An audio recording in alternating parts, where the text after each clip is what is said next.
We've had the beta, we've seen what most of the game is. Here's the things that they will be adding. So on Orbital itself, there will be an increased number of tanks. It will go from 4 to 8 on PC, Xbox Series X/S, and PlayStation 5. No differences to old gen. Changes were made to movement, adding strafe input to sliding, adding the ability to vault on moving objects, and turning down jump spamming. A nearby grenade indicator has been added. Entry and exit animations are now shorter, with some being removed entirely. Elevators have been fixed so that you see less funky behaviors with doors. We can test how our technical systems behave in the wild, bringing forward with us the learnings we had from the technical playtest in August to ensure that solutions we developed were successfully applied in the real world. The user interface in the open beta wasn't fully representative of the final experience. It was missing some essential components, some of which we disabled to remove debilitating bugs, and some of which we chose to continue to focus work on for launch from when we branched in August. If you don't know what branching is, basically they just took an older version of the game that didn't have all those new features in it. They stripped those features to make sure it wasn't in there, and then they did some bug performance. So that's basically their argument for why the bugs were present. Big Map, as we refer to it internally, was disabled. Some of you spotted it in the key bindings, and many of you simply expected it based on past Battlefield games. We have it in our builds today, and you can see it in action below. Basically, it's that when you press like the middle button on a console, it'll pop up with the map,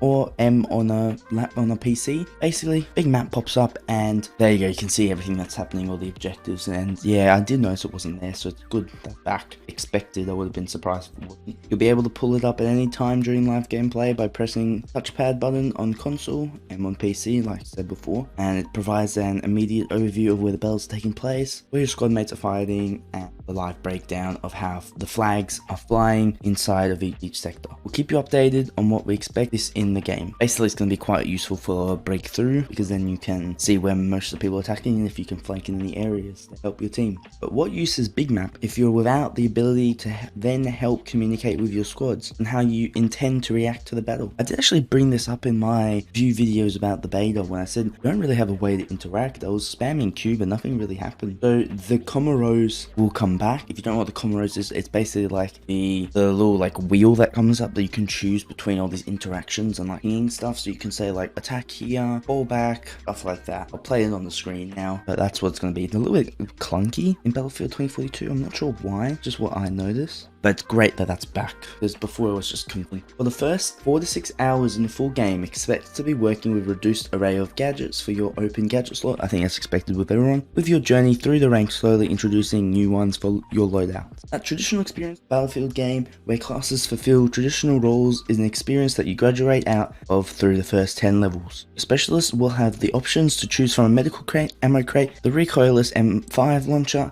and our repair tool as starting gadgets, and enable the experience of playing in ways that allow players to feel the benefit of playing in more supportive roles. As you progress beyond those levels, you'll gain access to more specialized hardware and specialists that help to solve scenarios you can encounter, and we expect you to be regularly interacting with your loadouts on the deploy screen to react to the ever-changing nature of conquest and breakthrough gameplay. Loadouts are fully customizable. In Hazard Zone, we're keeping things tight and deliberate on squad comp, so the specialist selection will be unique and we're not running with duplicates inside your squad, which does prove that specialists were made for Hazard Zone. In All Out Warfare, we're not using the same restrictions. We've been learning since Battlefield 1942 that a game isn't fun when you can't play to your strengths, and there's been lots of iteration done in this area in all our games across the franchise's history. In Battlefield 2042, you'll enjoy the freedom of moving first. There's our insertion flow. Squad mates will be showing your player cards, where you've got the chance to personalize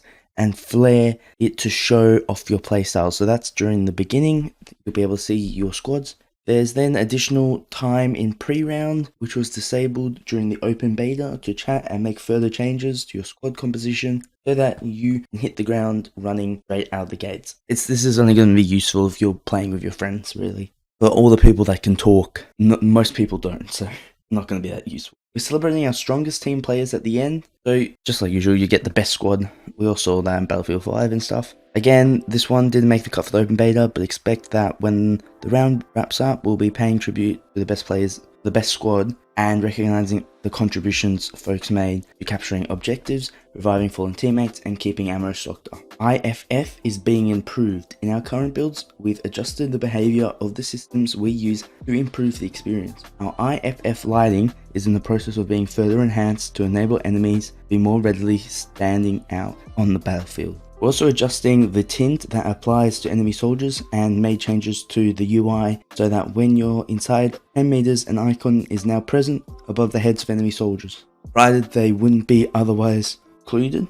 Also adjusting the tint that applies to enemy soldiers and made changes to the UI so that when occluded by any terrain or map objects. Similarly, we're working to ensure that friendly icons will no longer be occluded through walls within 40 meters to address instances of our systems failing to represent a player as a friendly teammate before they've entered your field of view. You'll see some of these changes active when the game goes live in our early access window on November 12, with more changes taking into effect for our worldwide launch November 19. This is the reality of live service games. They can tell you all the features they're adding and then give you a 2-month launch. So we will not be seeing everything that I showed you on the screen will probably be in there, I hope. We're getting really close to the launch of the game. I'm excited for the game, although I'm a bit disappointed in certain aspects. I'm still excited to play. I hope you guys are. If you're not, let me know. If you are, let me know. I'll see you guys next time. And that's all the changes that's coming into Battlefield 2042 on launch day. Peace.